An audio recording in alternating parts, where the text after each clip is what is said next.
जिंदगी में कामयाब होने के लिए याद रखिएगा, ये मायने नहीं रखता है कि आपने कितना किया, मायने ये रखता है कि आप कितना कर सकते थे। जब लंका में पुल बनाया जा रहा था पत्थरों को जोड़ जोड़ कर सीता माँ को लाने के लिए, तो बंदरों के साथ साथ गिलहरियाँ भी वहाँ पत्थर भर रही थी। तो इन सब से कितना पत्थर ही उठेगा। एक बंदर आया तो उठा के फेंक दिया गिलहरी को, भाग यहाँ से, तो इतनी पत्थर बीच में ला रही है। तो मर्यादा पुरुषोत्तम राम के पास वो जाके गिलहरी गिरी, तो गिलहरी को वो प्यार से सहलाए थे ना, तो ऐसा कहा जाता है कि इस पे जो निशान है गिलहरी के पीठ पे, वो राम जी का है। राम जी ने उस बंदर को बुलाया और कहा कि देखो तुम इतना विशाल पत्थर उठा रहे हो तो तुम्हारा शरीर भी विशाल है, ये गिलहरी इतना बड़ा पत्थर उठा रही है जितना इसकी क्षमता है। तो आप अगर कामयाब होना चाहते हैं तो आप ये मत सोचिए कि आप हमने आज 8 घंटे पढ़ लिए या 8 घंटा हम मेहनत किए, आप ये सोचिए कि आप कितना कर सकते थे। और देखिए, जो सपने देखते हैं उनके लिए तो पूरी रात छोटी पड़ जाती है, और सपने पूरे करने वाले के लिए पूरा दिन छोटा पड़ जाता है। अगर आपके अंदर जिम्मेदारी है ना, तो आप यकीन मानिए आप चैन से सो नहीं पाएंगे। जिम्मेदारी ऐसी चीज़ होती है जो रातों की नींद छीन लेती है। रात में जगने वाला हर लड़का आशिक नहीं होता। पैसा और समय में तालमेल बिठाना बहुत ज़रूरी होता है। पैसा कहता है कि तू कुछ करेगा तो हम आएंगे, जबकि लोग गलती करते हैं। लोग कहते हैं कि पैसा आएगा तब हम कुछ करेंगे, ऐसा नहीं है। पैसा कहता है कि तू मुझे आज बचा ले, मैं कल तुझे बचा लूँगा। पैसा बेशक भगवान नहीं है और ना ये आपके साथ ऊपर तक जाएगा, लेकिन पैसा जब तक आपके साथ है ना, तब तक आपको नीचे गिरने नहीं देगा। देखिए, पैसा जीवन में बहुत कुछ है, बहुत कुछ, लेकिन पैसा सब कुछ नहीं है। इंसानियत मायने रखनी चाहिए। समय के साथ आप कभी खिलवाड़ मत कीजिएगा। दुख की बात यह है कि समय बहुत कम है, लेकिन सुख की बात यह है कि अभी भी समय है। लेकिन समय के पास इतना समय नहीं है कि आपको दोबारा समय देगा।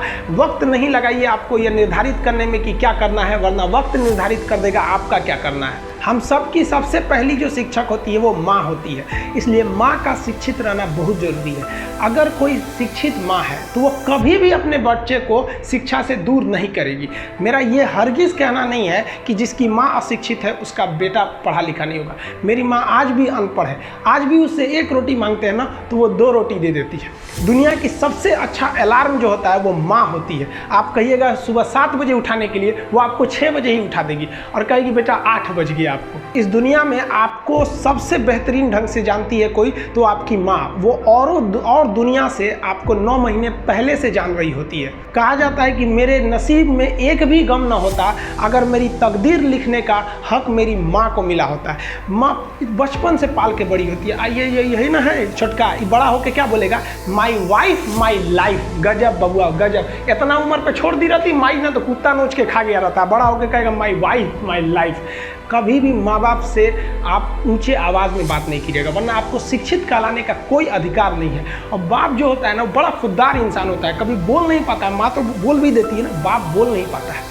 जेब खाली रहने के बावजूद मैंने बाप को कभी ना कहते नहीं देखा। इस दुनिया में बाप से रईस इंसान मैंने नहीं देखा। लेकिन इन दोनों को कहते हैं कि आप अपने बच्चे को जी जान से प्यार कीजिए, उसे सोने का निवाला खिलाइए, लेकिन उस पर नज़र रखिए दुश्मन की तरह क्या कर रहा है, वरना एक दिन बिगड़ जाएगा। माँ बाप भी लड़कियों को भेजते हैं हॉस्टल में पढ़ने के लिए। हॉस्टल जाती है बबनी पढ़ने के लिए, हाथ में घड़ी नहीं, और उधर से जब आती है छुट्टी पे तो 3000 का सोनाटा का घड़ी पहन के मम्मी पूछती बबनी घड़ी कहाँ से, तो मेरी सहेली गिफ्ट दी है बर्थडे पे। आपको पता चल रहा है वो सहेली गिफ्ट दे रही है, इतना सहेली का गिफ्ट आ रहा है वहाँ पे। आप नज़र रखिएगा, वरना एक दिन आप ही पछताएंगे। पिता को भी हम ये कहना चाहते हैं कि आपके दिए पैसे से ही आपका लड़का बिगड़ता है। अगर उसे ज़रूरत 8000 की है, आप उसे 15000 देंगे तो जेन्युइन है, एक दिन वो आपका नाम खराब करेगा। पैसा ही इंसान को ज़्यादा बिगाड़ता है। उसको लिमिटेड दीजिए जितनी उसकी ज़रूरत है, उससे एक्सेस दे दीजिएगा तो वो फिर बिगड़ेगा। और माँ अगर बेटियों पे ज़्यादा नज़र नहीं रखिए तो फिर वो भी बिगड़ेगा। नज़र रखिए जब तक वो कामयाब नहीं हो जाता है। जब कामयाब हो जाएंगे तो उनके अंदर खुद समझ में आ जाएगी कि क्या मेरे लिए सही है और क्या गलत है। भौतिकवादी इस समाज में भाई भाई में तकरार बढ़ते जा रहा है, ये सबसे गलत है। रावण जैसा शक्तिशाली व्यक्ति हार गया क्योंकि उसके पास उसका भाई नहीं था, और राम जी ने रावण जैसे विशाल लंका के स्वामी को ध्वस्त कर दिया क्योंकि राम जी के पास उनके भाई लक्ष्मण का साथ था। इसलिए आप भाई भाई एक होकर रखिए। बड़े भाई का कुछ कर्तव्य होता है, आपको सबसे ज़्यादा त्याग करना पड़ेगा। बड़े भाई का कहीं पे भी घर में कहीं पे भी पैसे लगेंगे तो ज़्यादा लगेंगे, मेहनत ज़्यादा लगेगा, सब कुछ आपको ज़्यादा करना पड़ेगा, ये दुनिया का दस्तूर है। और छोटा भाई है, उसे कभी भी बड़ों का सुनना ही पड़ेगा और आपको सुनना चाहिए। आपको भी एक बातचीत में एक लिमिट रहना चाहिए, बड़े को भी ये लिमिट रखना चाहिए कि हमें अपने छोटे भाई बहन को कितने लेवल तक डांटना है, लेवल से ज़्यादा नहीं डांटना चाहिए। और छोटे भाइयों और छोटे बहनों को भी याद रखना चाहिए कि हम अपनी ज़ुबान का इतना गलत इस्तेमाल ना करें कि बड़े भाई या माँ बाप को बुरा लगे। वो भले आपको कितना डांटे, लेकिन आप अपने आप के लिए एक लेवल बना के रखिए कि ये इतना लेवल के आगे नहीं जाएंगे हम। कुछ लोग भाई, बड़े भाई माँ बाप का जवाब दे देते, कहते ये करो, कहते नहीं करेंगे, क्या करेंगे। हद है भाई साहब, कोई कुछ नहीं करने वाला इस दुनिया में। मर भी जाओगे तो कौन पूछता है। एक तारा टूट जाने से आसमान सूना नहीं होता, लेकिन संस्कार विहीन व्यक्ति जानवर की तरह होता है। हम बहनों को भी कहना चाहेंगे, आप लोग के अंदर शिक्षा बहुत ज़रूरी है। आप कम खाइए, लेकिन माँ बाप से कहिए कि हम पढ़ेंगे पढ़ेंगे पढ़ेंगे। शिक्षा बहुत ज़रूरी है, शिक्षा बिना हर चीज़ अधूरा है। और आप जितनी भी लड़कियां हैं उन सबसे कहते हैं अपने अंदर थोड़ा बहुत कुछ सुधार लाइए। अपने आप को कभी दूसरे से कंपैरिजन मत कीजिए कि उसके पास क्या है हमारे पास क्या है। और एक चीज़ लड़कियों में जो सबसे ख़राब चीज़ होता है, आप कोई लड़की गुस्सा है या नहीं है ये चेक करना है तो आप उससे बस एक गिलास पानी मांग लीजिए, उसके पानी देने के स्टाइल से पता चल जाएगा कि गुस्सा है कि नहीं। पानी रख के यहाँ पे, अरे क्या मतलब बनता है। आप गुस्सा है, ठीक है, सब में होते हैं, जहाँ ज़्यादा रिश्ते रहते हैं वहीं इंसान गुस्सा होता है, लेकिन इसका मतलब ये क्या कि 2 दिन आपको मनोबल लगेगा। ये सारी ट्रेडिशनल चीज़ों को बदलिए, ये अच्छी बातें नहीं होती। तो लड़कियों लोग को भी थोड़ा सा गंभीर बनिए। होता क्या है कि लोग कहते हैं ना कि एक लड़की को कोई बात अगर कह देंगे ना, दूसरे को मत बोलना, वो उसको भी बोलेगी और उसको भी ये बात बोल देगी, दूसरे उसको मत बोलना। अब पूरा मोहल्ला को पता चल जाएगा, सबको यही पता रहेगा कि किसी से बोलना नहीं है, लेकिन सबको पता चल जाएगा। भाई कुछ गंभीरता लाइए। लड़का लड़की सबको कहते हैं, ज़िंदगी के कुछ राज अपने तक ही रहिए। अपने करीबी भी दोस्त को कुछ खास राज को नहीं बताइए, क्योंकि कुछ करीबी दोस्त को भी ना कुछ करीबी दोस्त होते हैं, फिर वो ट्रांसफ़र हो जाएगा आगे तक। बहुत सारी चीज़ें होती हैं जिस चीज़ को आप शेयर नहीं कर सकते। घर की चीज़ें हो गई, बहुत सी ऐसी चीज़ें होती हैं। आजकल ना ये गर्लफ्रेंड बॉयफ्रेंड ना एक ठो ट्रेंड चल गया, अजब हाल है भाई साहब। एक बात हम आपसे कहना चाहते हैं, मेरे पैसे से अगर आप मोबाइल खरीद लीजिएगा तो अल्टीमेटली इकोनॉमिक्स के हिसाब से उस मोबाइल पर अधिकार किसका होगा? मेरा होगा, क्योंकि पैसा मेरा है। तो आप सोचिए, आप बाप के पैसा से अगर लड़की पटाएंगे तो लड़की किसकी होगी इकोनॉमिक्स के हिसाब से? बाप के लिए। तो लड़कियों को भी कहते हैं कि भाई ऐसा लड़का को मत वैल्यू दो जो बाप की कमाई पे तुमको घुमा रहा है। और लड़कों भी कहते हैं जागो, अगर बहुत शौक है ना गर्लफ्रेंड बनाने का तो अपने पैर पे खड़े हो जाओ। जिस दिन पैर पर खड़े होगे ना, उस दिन समझ में आएगा ये सब चीज़ें फालतू चीज़ें होती है। कई लड़के बेचारे का दिल टूट जाता है, उनका शरीर एम्बुलेंस की तरह हो गया है, घायल दिल लेके घूम रहे हैं। अरे फालतू ये सब चीज़ें। जीवन में किसी के लिए आंसू मत बहाइएगा, वो आपके आंसुओं के काबिल नहीं होगा। और जो आपके आंसुओं के काबिल होगा वो कभी आपको रोने नहीं देगा। दिल टूट गया, गोली मारो यार, प्यार 24 कैरेट का था आपका, उसी की औकात नहीं थी जो खरीद सके। और हस्बैंड वाइफ में भाई साहब, हमारे जितने दोस्तों की शादी हुई है ना, सब परेशान रहते हैं हस्बैंड वाइफ में। इन दोनों में केवल एक खराबी है, दोनों अपने आप को सुप्रीम कोर्ट समझता है। हमारे भाई साहब, आप मिलजुल के रहिए। अभी क्या है कि आप जितने भी स्टूडेंट हैं, आप सबका जॉब लगेगा, अपने से सब शादी ब्याह सबकी होगी, भाई आपका परिवार खुश रहे। लेकिन आप देखिए, शादीशुदा इंसान हमेशा परेशान रहता है, ये दोनों हमेशा झगड़ते रहते हैं। समस्या क्या है? वाइफ चाहती है हस्बैंड को समझाएं अपनी बात, और हस्बैंड चाहता है कि हम अपनी बात वाइफ को समझाएं। भाई आप दोनों से कहना चाहते हैं, आप कोशिश करिए ये क्या कहना चाहते हैं, इनकी बातों को आप समझ जाइए। और आपसे कहते हैं आप अपनी बात मत थोपिए, इसकी बातों को समझिए। होता क्या है, लड़कियों को लगता है कि इनका हस्बैंड बाहर करता क्या है, ऐसे पैसा बरसता है पेड़ पे से हिला के लेके चला। ऐसा नहीं है भाई, बाहर निकलिए फिर समझ में आता है ये कि बाहर जो आपके पिताजी या फिर आपके हस्बैंड या जो भी कमा के लाता है उसको कितना मेहनत होता है। और आदमी लोग को क्या लगता है, घर में तो कोई काम ही नहीं है, उठो नाश्ता बनाओ। अरे भाई साहब, झाड़ू लगाने से सही नाश्ता बन तो जरूर जाता है, फिर उससे पहले कितनी तैयारियां करनी रहती है, कहाँ कौन सा सामान है, एक दिन बना के देखिएगा फिर समझ में आ जाएगा। फिर सब लोग खा लिए, फिर उसको साफ करो। सबका अपने अपने चीज जगह काम होता है। कोई दुनिया की हर चीज आपस में इंटरकनेक्टेड है, कोई ज्यादा कोई छोटा नहीं होता है। लेकिन आजकल लोगों की मेंटेलिटी क्या हो गई, दीवार की हर एक ईंट ये सोच ली है कि पूरी बिल्डिंग को हम ही रोके हुए हैं। अब बताइए, कोई एक ईंट रोका है, पूरी दीवार को, पूरे सब चीज ने मिल के इस घर को रोक के रखा है। उसी तरह आपकी फैमिली फैमिली में सबकी ज़रूरत होती है। आप सबकी भावनाओं को समझिए। अपनी ज़िंदगी में हमने भी बहुत कुछ सीखा है। लोग कहते हैं कि दुनिया गोल है, भाई दुनिया गोल नहीं है, दुनिया मतलबी है। ये प्यार से नहीं चलती है, मतलब से चलती है। दुनिया में कोई भी रिलेशन बनाने के लिए, कोई रिश्ता जो है ना, उसके लिए 3 चीज़ का होना ज़रूरी है। एक डर, ज़रूरत और इंसानियत। ये 3 चीज़ ही किसी न किसी रिश्ते को रोक के रखता है। एक टीचर स्टूडेंट में रिलेशन होता है, उसको डर है कि टीचर के पास पढ़ेंगे ना जल्दी रिजल्ट होगा, अपने से पढ़ेंगे थोड़ा लेट हो सकता है। ज़रूरत भी है उसे कामयाब होने के लिए, और इंसानियत तो बहुत है भाई। टीचर और स्टूडेंट का रिश्ता जो हमेशा जो बना रहता है वो तो इंसानियत के लिए बना रहता है। वरना अगर आपकी नौकरी हो गई तो आपका डर खत्म, ज़रूरत खत्म, तो आगे रिश्ता कौन रोक के रखता है? इंसानियत। तो दुनिया में किसी रिलेशन को बनाने के लिए 3 चीज़ का होना ज़रूरी है। इंसानियत जिसमें सबसे बड़ी चीज़ होती है। और इस दुनिया में ना, इस दुनिया में बहुत सी भाषाएं बोली जाती है। इन सारी भाषाओं में सबसे मीठी भाषा होती है मतलब की भाषा। अगर आपसे कोई बहुत मीठा बोलने लगा ना, समझिए कि कहीं ना कहीं मतलब छुपा है। मतलब की भाषा बहुत होगी यहाँ पे।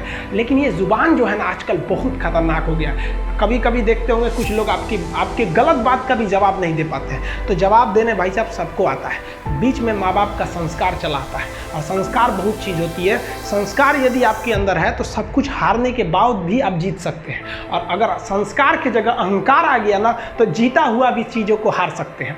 कमज़ोर व्यक्ति ही दूसरे काम का बदला लेता है, लेकिन जो ताकतवर होता है वो माफ़ कर देता है। लेकिन जो बुद्धिमान व्यक्ति होता है वो इग्नोर कर देता है, नज़रअंदाज कर देता है और बच के निकल जाता है। क्योंकि अगर कोई व्यक्ति आपको पहली बार धोखा दिया तो इसमें उस व्यक्ति का गलती है, लेकिन वही व्यक्ति अगर दोबारा धोखा दिया तो इसमें आपकी गलती है। सबसे समझदार होके चलिए, और मिजाज में कुछ सख्ती भी रखिए। लोग पी जाते अगर समंदर खारा नहीं होता, तो थोड़ा सा सख्ती भी बना के रखना चाहिए। इस दुनिया के कुछ दस्तूर हैं, आप किसी के लिए कितनी भी भलाई कर दे वो याद नहीं रखेगा। ये दुनिया का दस्तूर है, और आपकी गलती को कोई भूलेगा भी नहीं। इसे आप बुरा नहीं मानिए, ये दुनिया का दस्तूर है, इसे आप चेंज नहीं कर सकते। जैसे सूरज पूरब से निकलता है वैसे ही ये चीज़ें होंगी। लेकिन हम आपसे कहते हैं, आप दुनिया में आज कई लोग होते हैं दूसरे को लगते हैं सिखाने। आप क्यों दूसरे को बार बार ज्ञान देने लगते हैं? आप अपने आप को क्यों ज्ञानी समझने लगते हैं? दूसरे को सुधारने की कोशिश मत कीजिए, बल्कि खुद सुधरिए। आपके सुधरने से हो सके कि पृथ्वी से एक बुरा इंसान सुधर जाए। आप समाज में जहाँ भी रहेंगे तो आपके पास बहुत सारे लोग आएंगे, कुछ गलतियाँ भी करेंगे, कुछ अच्छा काम भी करेंगे। जब भी किसी की प्रशंसा कीजिए तो पूरी महफिल में कीजिए कि ये व्यक्ति ने अच्छा काम किया। लेकिन अगर किसी की शिकायत या उसकी आलोचना करना है, उसे डांटना है, तो उसे अकेले में समझाइए। और डांटने के बाद उसमें इस तरह से कर दीजिए, उसमें प्रशंसा मिला दीजिए। कोई गलती कर दिया, मान लीजिए आपका छोटा भाई नहीं पढ़ाई किया, गलत कम नंबर लाया, तो उसे डांटिए कि, लेकिन अकेले में डांटिए कि इतना कम नंबर क्यों लाया। फिर उसी में एक पॉजिटिवनेस जोड़ दीजिए। तुम्हारे में इतना मेहनत, हम इसलिए डांट रहे हैं कि तुम कर सकते थे लेकिन क्यों नहीं किए।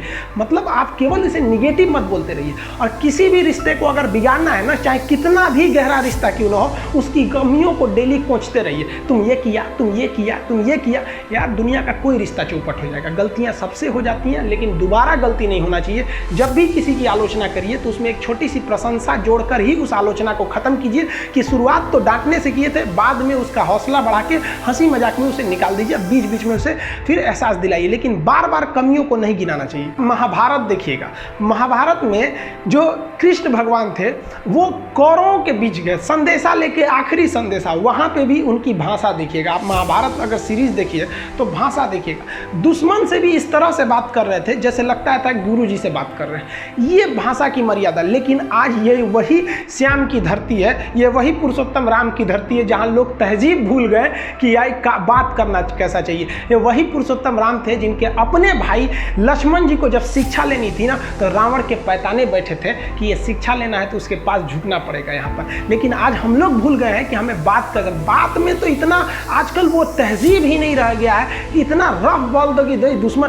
किसी से पूछो, एक लड़का पूछा तुम्हारा क्या हाल है, तो कर रहा है खराब है, ठीक कर दोगे। जब हाल है भाई। इसलिए परेशानियों से कभी मत घबराइएगा। आगे बढ़ने के लिए तकलीफ का होना जरूरी है, क्योंकि छांव आते ही इंसान के कदम रुक जाते हैं और धूप में कभी कदम नहीं रुकते हैं। ज़रूरी नहीं कि हर चीज़ आपको किताबें और यूनिवर्सिटी में ही पढ़ाया जाएगा। बहुत से चीज़ें हैं जो आपकी खाली पेट और खाली जेब सिखाएगी, जो आपको कोई टीचर नहीं सिखाएगा। कहते हैं जरा सी छेद क्या हो गई मेरे जेब में, सिक्कों से ज़्यादा तो मेरे रिश्तेदार गिर गए। लाइफ में सबका स्ट्रगल होता है। हम लोग के भी लाइफ में बहुत तकलीफें आई थी। ज़िंदगी में इतने तकलीफ देखे कि अब अगर तकलीफ नहीं होता है तो तकलीफ होता है। ज़िंदगी ने उस मुकाम पर लाकर छोड़ा है जहाँ पसंद तो बहुत कुछ है लेकिन चाहिए कुछ भी नहीं। लोग कहते हैं कि खाली हाथ आए थे खाली हाथ जाओगे, गलत बोलते हैं। लोग भले खाली हाथ आते हैं लेकिन जब जाते हैं तो अपने साथ कुछ संस्कार, कुछ यादें छोड़ जाते हैं। एपीजे अब्दुल कलाम खाली हाथ तो आए थे, क्या खाली हाथ गए? हमारे जितने देश के लोग हैं उन देशवासियों के लिए प्रेरणा के स्रोत बन गए। लेकिन अगर आप खाली हाथ आते हैं और खाली हाथ चले जाते हैं तो आपका पुरुष योनि में जन्म लेने का कोई अर्थ ही नहीं बना। अपनी मंजिल को भुलाकर जिया तो क्या जिया, है दम तुझ में तो उसे पाकर दिखा। लिख दे खून से अपनी कामयाबी की कहानी और बोल उस किस्मत को कि है दम तो मिटा के दिखा। इसलिए कभी किस्मत को मत कोसिएगा, अपने हौसले से अपनी कहानी लिखिएगा। पसीने की स्याही से जो लिखते हैं अपने हौसले के इरादे, उनके मुकद्दर के पन्ने कभी कोरे नहीं होते। देखिए, शिक्षक और सड़क ऐसी चीज है जो खुद तो अपने जगह पे रहती है और दूसरों को मंजिल तक पहुंचा देती है।